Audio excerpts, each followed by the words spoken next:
திருவண்ணாமலை மாவட்டம் தண்டரை அருகே ஞாயிற்றுக்கிழமை காலை நாகர்கோவில் காச்சிகுடா எக்ஸ்பிரஸ் ரயில் வந்தபோது ரயில்வே கேட்டை மூடாமல் கவனக்குறைவாக இருந்த புகாரில் கேட் கீப்பர் ராமு என்பவர் சஸ்பெண்ட் செய்யப்பட்டுள்ளார்.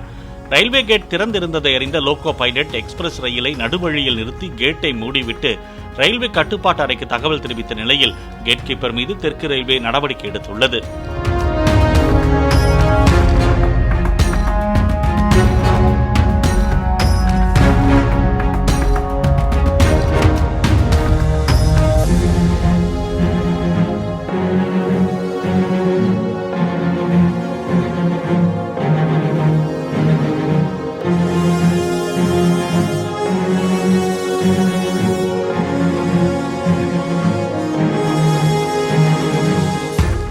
பிளே ஸ்டோர் மற்றும் ஆப் ஸ்டோரில் இருந்து பாலிமர் செயலியை QR கோடு மூலம் பதிவிறக்கம் செய்யுங்கள். செய்திகளை உடனுக்குடன் பெறுங்கள்.